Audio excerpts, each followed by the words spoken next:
Powered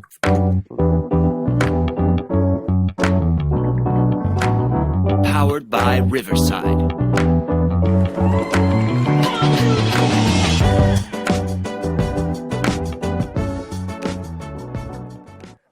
Welcome back, and we are rolling into episode 3 of Popcorn and Beers, where some use tomatoes and others use thumbs. We use the stuff that gets you drunk.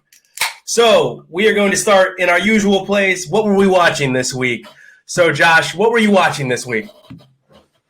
Oh, me? Oh, I forgot to mention earlier, just briefly, I finished that show Protector, the Turkish show, the fantasy sci-fi thing.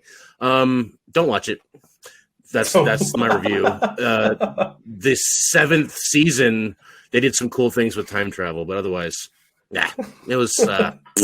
But besides that, I watched Rush Hour 2 and 3 back to back. So Never Touch a Black Man's Radio. That's not even the right movie, though. I think that's part 1. It was cool to.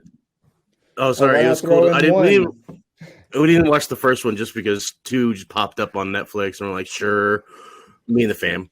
And then we're like, why not just watch 3? Let's watch 3. So we watched 3. It was cool to go back and see that. I wouldn't say that. I mean, I really give it a popcorn and a beer, and that last beer is like mostly nostalgia quality, so it's like pop and a half. I don't know. It's always great to see Jackie. I love Jackie Chan.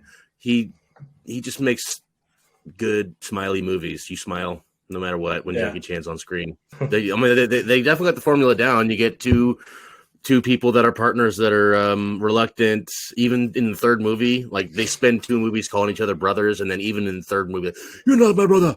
Okay, I mean, can we get past that plot point? But they nailed the formula. Put the 2 people in an unfamiliar place to at least one of them. Bad guy, twist ending. Not really a twist, but a twist bad guy. I don't know. Explosions happen. Kung fu jokes. Basically, Bill Pullman. He ain't going to be in Rush Hour 4. Yeah. Chris Tucker's jokes mostly aged okay. Mostly. Yeah. But some of it was like, come on. Nothing awful, though. It was just like definitely late 90s, early 2000s stuff. Just a pop and a beer for both? Pop and a beer. All right, and skip the first one. Let's go to Jordan. What were you watching this week? All right, so I tried to mix it up and be the sacrificial lamb and throw in a musical for us to attract the musical audience.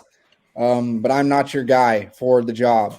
I tried to watch Matilda, the musical, on Netflix because I loved the original Matilda as a kid. Like one of my favorite movies as a kid growing up. Yeah. Eat the cake. Yeah, the chokey. It's, for the most part, stayed pretty true to the source material as far as, like, just the story. But the music was just not – it didn't advance the story. It had nothing to do with the story. It was just like, here's a song about something, like, random and cute. But it really didn't, like – it didn't pertain like to the plot. It's time for lunch. Exactly. Like something, it was just off. And like the songs weren't memorable. Think about the box. Yeah, it was just like, oh my God, here we go. Another song. The kids were cute. The dialogue was terrible. The choreography was great. I mean, the dance scenes, all that was really cool looking. So I'll give it that. It just really had me yearning for the original the whole time. I was like, man, I want to go back and watch. Yes, I was like, I need to go back and watch the original. Where you learned what rusted root was on Moe. I turned it off about 3/4 of the way through. I wanted to about halfway. I actually had to stop it halfway and take a break from it. Like, I can power through this maybe like in another session, and I couldn't. I was like, I looked away for a few minutes, looked back. I was like, wait, am I still watching the same movie? What's happening right now? And I turned it off. Yeah. So dude, 3/4 of the way through, that's real. That's a real, like, guaranteed bad movie, because like that's a disdain for the movie. You can't even give it that last 30 minutes. Like, that's how bad the movie was. Jeez. Yeah. I just pray that this isn't a lot of younger people's introduction to Matilda. Like, trust me, there's a way better original out there. So just kind of leave this one where it is. So I turned it off 3/4 of the way through. So I'm going to give it 3/4 of a popcorn. 3/4 of a popcorn. Like the bottom of the bag. Yeah. Yeah. Where all the kernels are. Exactly. Yeah. All right. And then I watched Strange World on Disney Plus, new animated film that Fry did as well. So I'm going to end with that one. That's my last one. I'm going to end with that so that you can just go right into your take on it as well. So I'm not sure if I missed some of the exposition on the land of Avalonia, which is their home world in the story. And like the whole main issue driving the story, which is a magic plant called Pando, and how exactly that solves the overarching conflict. But it creates electricity. Right, but it's just there's no explanation on how it creates electricity, like just none at all. Like I understand it's a kids movie and they don't want to get too much into that, but it's just like here's this like glowing pea pod plant that powers everything. Cool. Like you've never heard of an electric eel? Yeah, that powers cars. I mean, why not? Like who knows? Powers flying that advances civilization. You need like 300 eels in your car. Yeah. Bro, if they took the time to experiment on electric eels, PETA would be in their ass in like a second. But like when the big reveal happens at the end, it answers a lot of questions, but it kind of creates a lot more. Yeah, it was just for a kids movie. You kind of when you watch a kids movie as an adult, you want to feel like a kid a little bit, But it just made me feel really old watching this movie. Like I felt old, like I felt out of touch. I was like, I don't get the banter. I don't get a lot of this. The subterranean. It's essentially humans are the virus. Like that's essentially the plot. That's the plot is movie now. Yeah, humans are the virus. Yeah. Starring Jamie Lee Curtis. The subterranean Strange World is like really beautifully animated, but the creatures of it seem very unimaginatively designed, which I guess in the end kind of makes sense. The main sidekick creature, Splat, as his name, I know, so creative, shows how desperate to create things so like ambiguous and inoffensive so that they can just merchandise the hell out of it. It feels like an episode of Magic School Bus, or Osmosis Jones, but if it was written by that's what it reminded me of. Yeah, but if it was you're dealing with a white blood cell here. But it's like if Osmosis written by conservationists, you said? It was written by wildlife conservationists. Yeah, I see that. Yeah. Gotcha. It's had a lot of good unforced feeling representation. Some things that are kind of touchy in new movies that they're trying to get out there, but it didn't feel forced to me. I've heard that it did to some people. It didn't to me. It was kind of like, here's this character thing, but it's not really. It's not pertinent to the story. But it had that recycled cliche, like parent need to keep child safe, but child wants to spread their wings, like that whole animated film trope. But you can see why this movie wasn't super marketable and didn't really stick with audiences. So I'm gonna give it a popcorn and a beer. Yeah, I gave it a popcorn and a beer too. Graphics plus. I mean, Disney does a great job with animation. And by the way, in regards to your musical, that is the only place where musicals belong is in animated movies with lions singing about how they will one day be the king. That's it. It's the only place that it belongs. It's funny that you said like you couldn't watch it because Aladdin, I literally probably fast forwarded through half that movie. Like every time they started to sing, I was like, fast forward. Until they were done singing. Yeah. 100%. I really like her 6 minutes, like her 6 minute scene of just singing for 6 straight minutes. I was like, I can't deal with this 6 minutes of a song in a movie. Like, I'm going to break down the walls. No, you're not. You're Jasmine. How did you deal with Notorious? What's that? Did you fast forward through all the rap songs in Notorious? That's different though. It's about a rapper. That's like did I fast forward through 8 Mile? I know what you're saying though. I didn't even watch the live action because it you know. Yeah, and that's been the case with a lot of them. To be frank, I said they do a lot of modernizing. It was good. It was entertaining. Disney needs to get back to killing things. I'm dead serious. Like I know that seems mean or whatever, but like bring back Bambi, bring back Finding Nemo, bring back Fox and the Hound. Like seriously, kids need to deal with death, and not everyone gets a trophy. I'm sorry, like we don't all win in the end. So like I love that about Disney. Yeah, I love that about Disney. It's like, hey, you're gonna deal with some complicated stuff, but like you'll come out of it knowing like this shit happens. And now it's kind of like, yeah. Now it's like even if we accept everything, the world still kind of sucks and needs us to save it. Can I ask though, how many kids do you think you'll meet in the future that are going to be named Searcher? I don't know, man. I hope none. Gosh, I don't know. That was interesting. I mean, I liked it, to be honest. Like, I enjoyed the movie. I didn't shut it off 3/4 of the way through. I will say Disney is definitely going for something at this point, and they're throwing it in your face. Like, hey, this is us now. Like, love it or leave it. And I still love it. I also watched God Forbid, which was a documentary about the Liberty University scandal with the founder's family of Liberty University. The founder's son, who took over the university, was apparently paying a pool boy to have sex with his wife, and he was watching at times, and then pleasuring himself, for lack of better words, during some of the acts.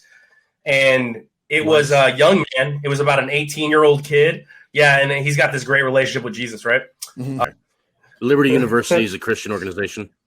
Yes. Yeah, they're matter, but okay, yeah. Yeah, it's because they put themselves and their family on a pedestal, and then it digs into like where their money is invested and how they are so rich and how it's like the largest for-profit university in the Eastern like hemisphere or something like that, and it just gets wild, It turns out they end up like trying to screw over this kid, and they screw over a lot of people they're in bed with. And it turned out she was sleeping with like house staff too, just like sleeping with any boy that she could get her hands on. And let me be careful. Like, I guess in age, they're men, right? They were of age. They were like 18 to 22 years old. But how they caught her was very interesting. I mean, it involves a video call where she like shows herself walking around the house talking about like, remember when we did it there? Remember when we did it there? And I'm like, you're like this like super uber religious God standard family, and you're talking about this with like this 25-year-old kid, and then you're walking around your house showing everything, and then she like literally shows herself taking off her panties, I guess, on camera, and I'm just like, wow, this is wild. I definitely recommend it. I gave that one popcorn and 2 beers.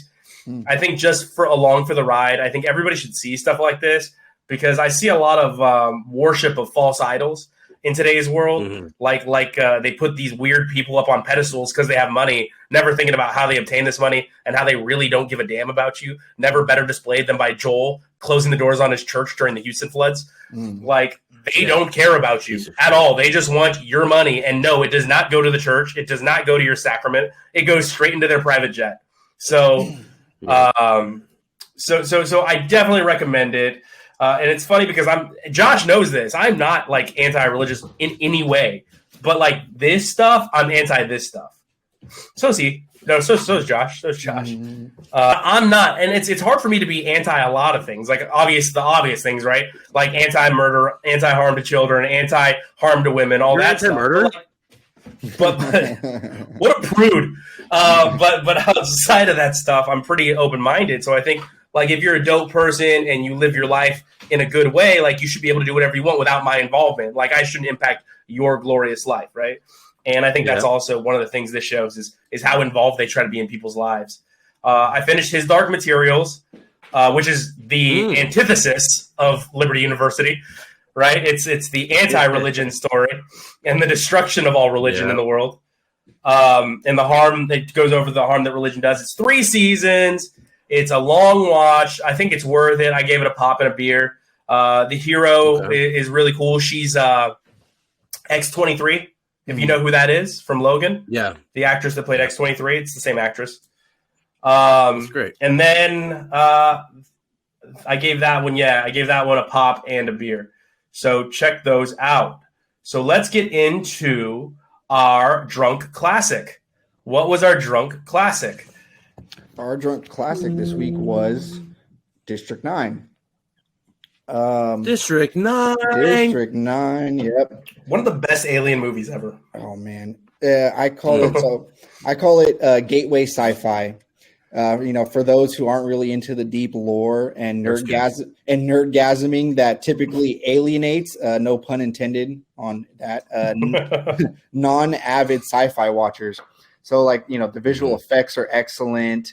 For the sake of not spoiling it, for the sake of not spoiling it, we'll call it. Hey, you could spoil it. You could spoil it. It's been what, 2009? It's been almost 14 years. The transformation that occurs in the main character, it's like so upsetting and visceral, and it's just but it's so cool at the same time, Yeah, but and how his father-in-law just throws him under the bus during the whole thing.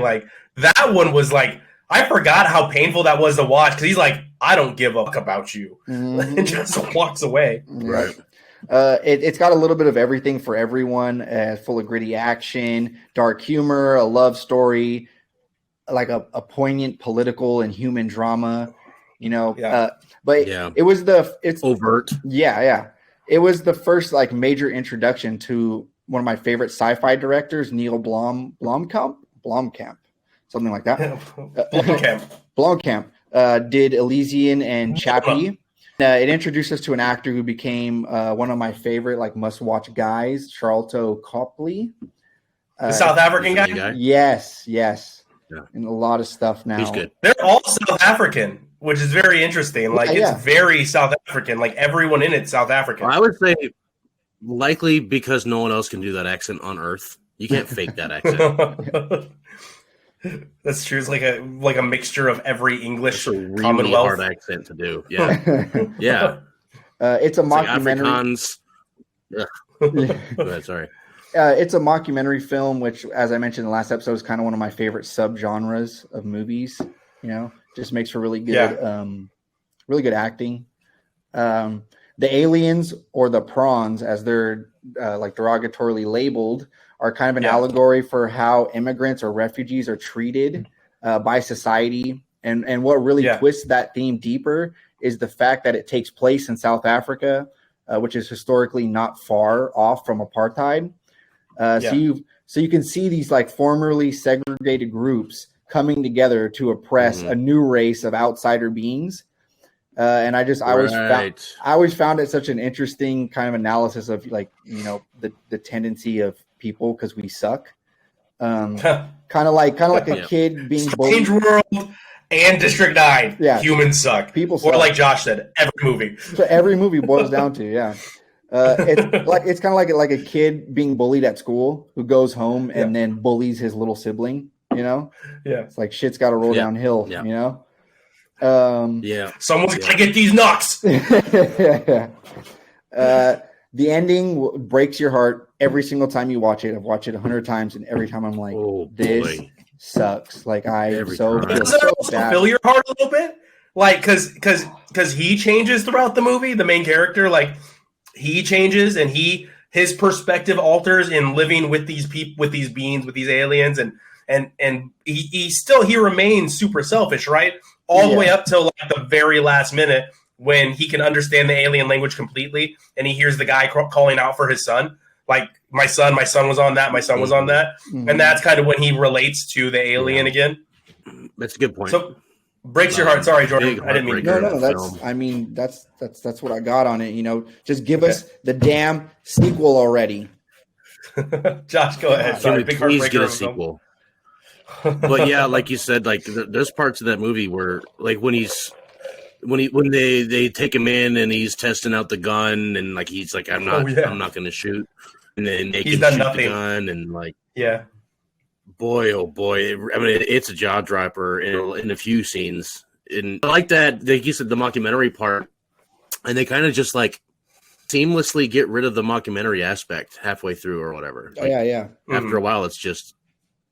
The same style of filming, it's handheld most of the time, but they just get rid of the part where he's filming a documentary.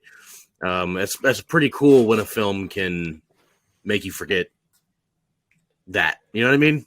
Like they just and they changed the circle entire back. style. Not the entire. Yeah. They circle back at the very end, saying, "Hey, nobody's seen him since this." Right. Yeah. But definitely a great great film. It's in the top. I mean, what do you rate it, Jordan? Popcorn and 3 beers. 3. Popcorn 3 All day. Yeah, popcorn and 3 beers as well. Yeah, the director, you're right, Chappie. Love Chappie. Super sad. Super sad. Like Short Circuit, but sadder than Short Circuit. Yeah, I could have lived without the introduction of Ninja and Yoeli into my life. They're pedophiles. Don't worry about them. So. Yeah, they were terrible people. They threw me for a loop in that movie. I was like, God, are these real people? Like, are they acting? Which I guess they weren't. Upon later research of them, that's kind of maybe this was their gateway drug, bro. Maybe Chappie was their gateway drug. Yeah. Oh God, Sorry, we shouldn't laugh about that. We apologize. Mm-hmm. It's just these people are really terrible. Yeah. If anybody needs to be canceled, they're really bad, and their music is got into a couple of their songs when I was younger, but it really doesn't last. It doesn't stick. Their music's pretty garbage, and they're terrible, horrible people. So, cycling back to District 9, I'm also a popcorn and 3 beers. It's a can't miss film for me. You said he did Chappie, he did Elysium. He appears to be a decent director. He has some misses on his resume that I saw. He had a horror film that I saw on there, and I was like, oh, that was terrible. I can't remember what it was. Gosh, anyway, doesn't matter. But the phone call was a heart-wrencher. The phone call with his wife after he's broken out, and he takes out his cell phone, and he's talking to his wife, and she's basically leaving him because of what his father-in-law is saying. Because, spoiler alert, it was 14 years ago. If you didn't see it, it's on you. He gets accused of sleeping with the aliens and co-breeding with the aliens, or interbreeding, with the aliens, and that he's contagious with a disease. And it's almost like, oh my gosh, I just realized this is just an epiphany. That's almost like an allegory of the misrepresentation of AIDS virus. I just thought about that. Yeah. That just popped into my head. It's like a direct ripoff of apartheid. It's really overtly talking about apartheid. Mm-hmm. And AIDS was very prevalent in those times. So you're dead on. Mm-hmm. So that whole news sequence, I was like, oh shit, this just popped into my head. But that phone call was heartbreaking, and it appears she realizes the wrong of her ways at the end. But I love the scene's iconic when you see that he completed transformation at the very end, and he's just waiting his 3 years, right? Mm-hmm. Because the other aliens had given me 3 years. Really great. But Josh, you were really excited about our Butter on Top this week. You really wanted to watch this movie, and we decided to give the audience a free one. Glass Onion. How did you feel about Glass Onion? Well, starting with me, I loved it. Like I said, I'm really going with my prediction that mysteries and thrillers with a twist at the end is like the new trend for now, and it's seeming to come true. Like they're kind of back to back lately. They'll die off soon, though. That's just always how it goes. Like there's a quick. This is a sign for a trilogy of them, and then we don't see them for 5 years. Yeah, Knives Out. So there's one more coming. That's great. Yeah. Yes. Great. So, Daniel Craig, his accent was much better this time around. I thought the whole movie was really enjoyable. Yeah. Well, no, what I want to see here was a mystery going on. But for an English guy, he pulled off really thick 80s Georgia accent pretty damn good. It's like you got molasses spilling out your mouth. Really fun use of satire and topical humor. It wasn't too over the top.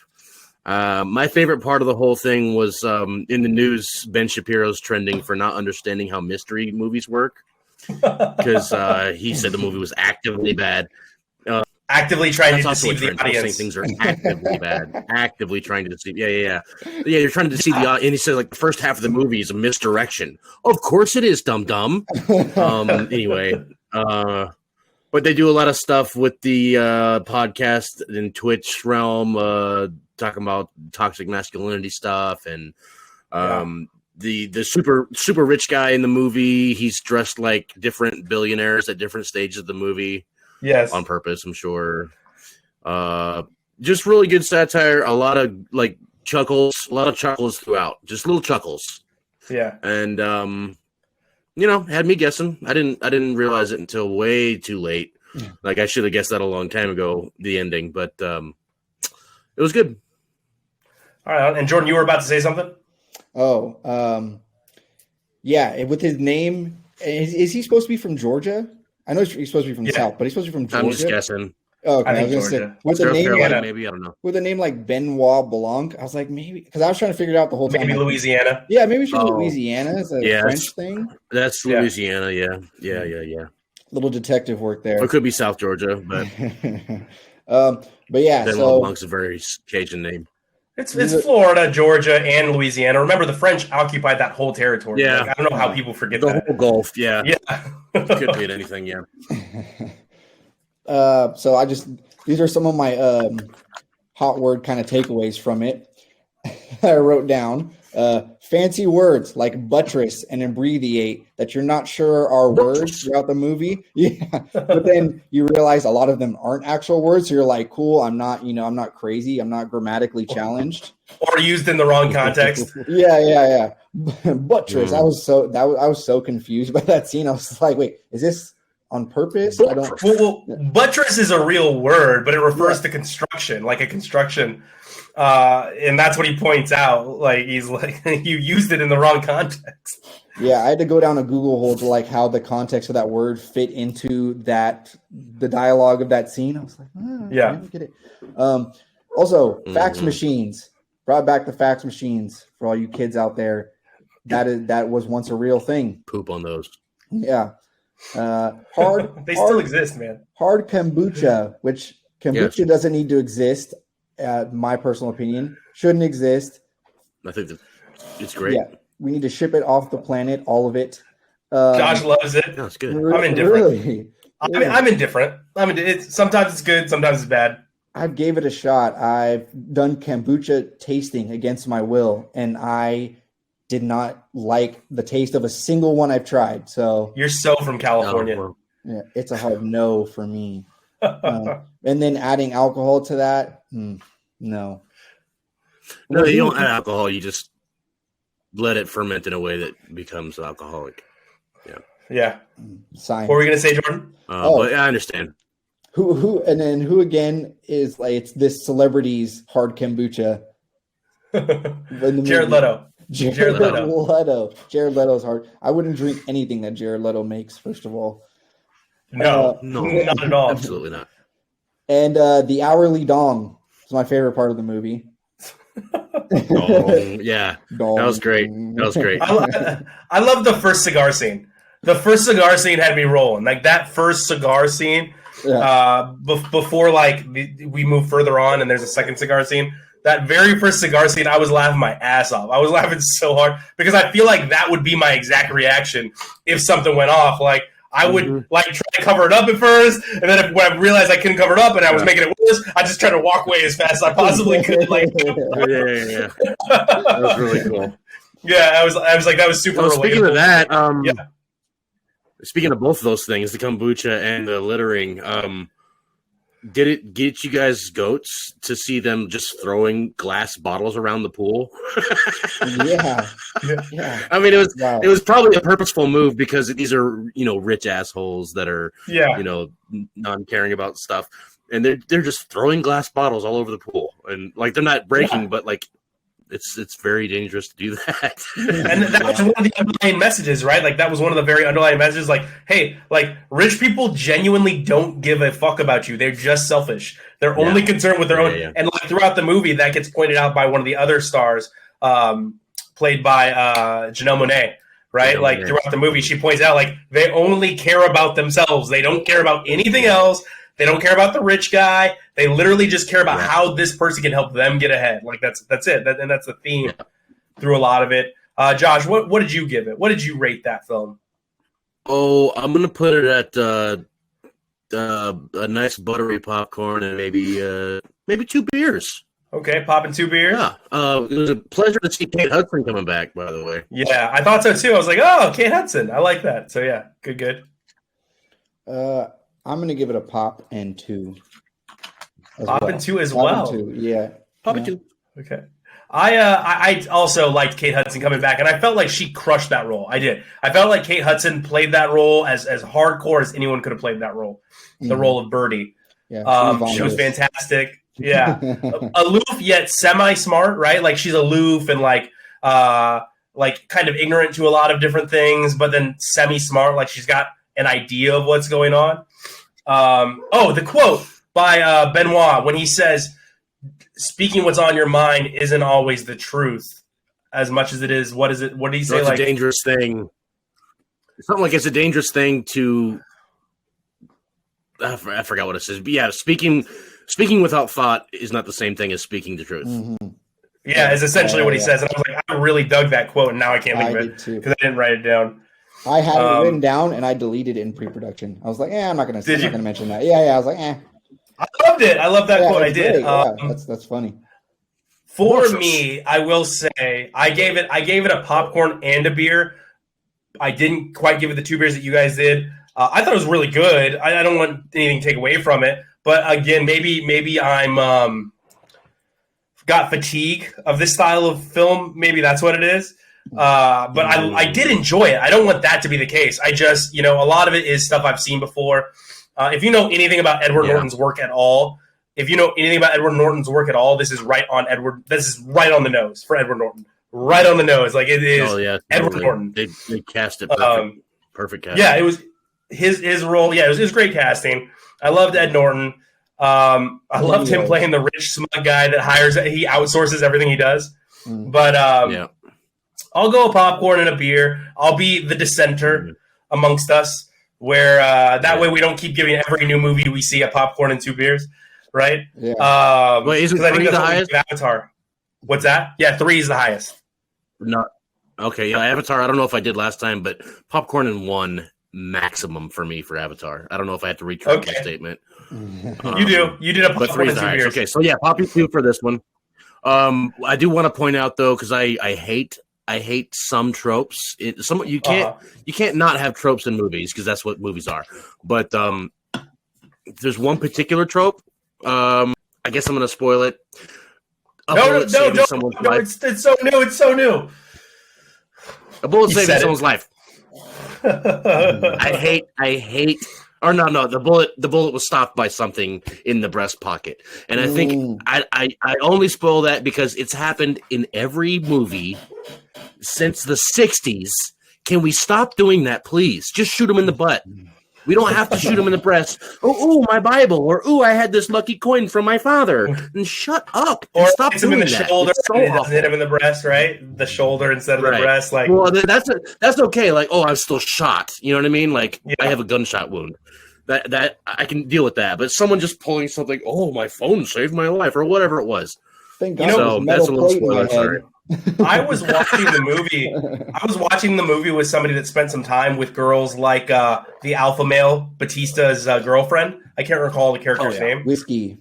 We've all met Whiskey. That's right. Yeah. But the person I was watching with was like, that's actually pretty similar to a lot of what the women I hung out with felt like they needed to do to get themselves ahead. Was act in a certain way, but they're actually like really, really intelligent, but they dumb themselves down so they don't feel threatening. And I was like, that sucks. Like, I'm sure. Yeah, I thought there was going to be more to that in the movie because you find out at some point she's actually a pretty smart girl.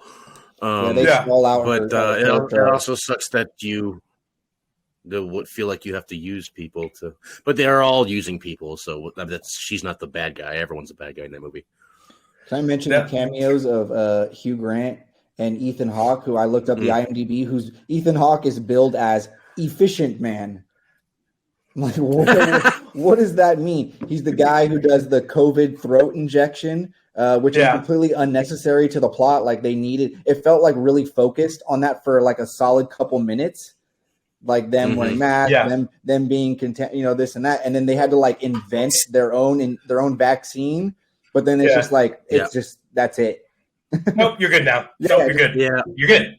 You're good. Yeah. Well, it was nice during filming. Of course, they just wanted to have something for rich people to have that poor people would never even hear of. But also, I appreciated that.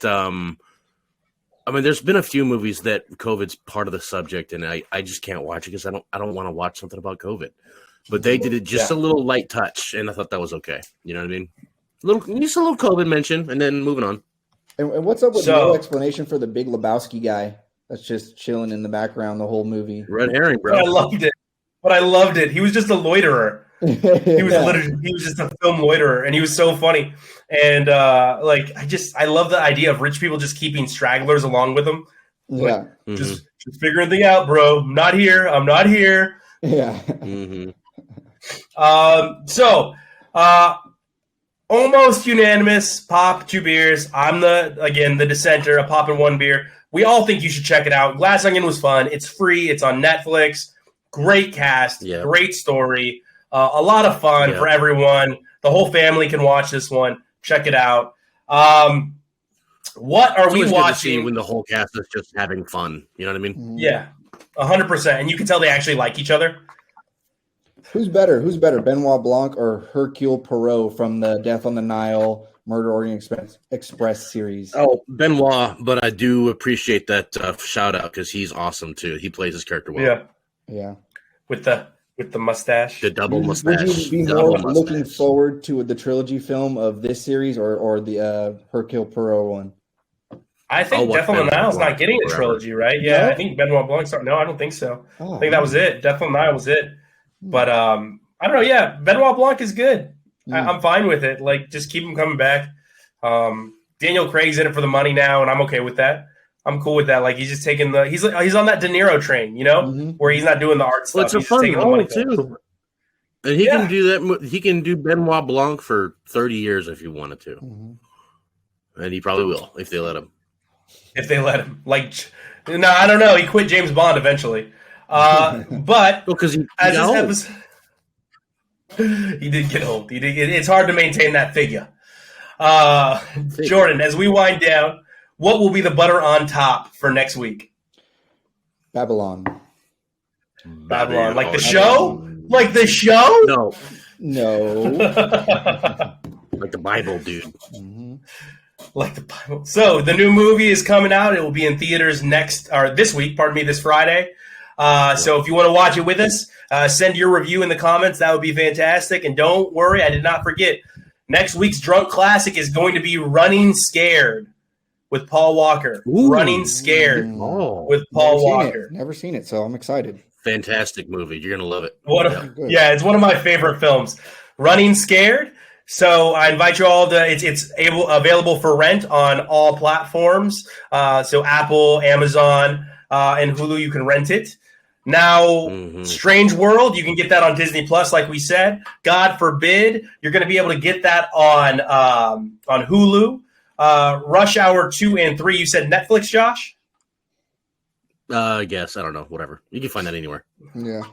Fire of Love is going to be on Disney Plus in the Discovery section. His Dark Materials is going to be on HBO Max, joined by this week's Drunk Classic, District 9. If you want to reach the show, leave us some comments. You could do it on our YouTube page, the Sad Fan Podcast Network. The Sad Fan is all one word. You can reach the show at the Sad Fan Cast or Jordan at Popcorn and Beers, and with no D, Popcorn and Beers. A-N, yes. On Twitter. So please reach out to us. Tell us what movies are good. Tell us what movies we're missing. Tell us where we can see them. We want to hear from. As always, we'll see you with your popcorn and your beer.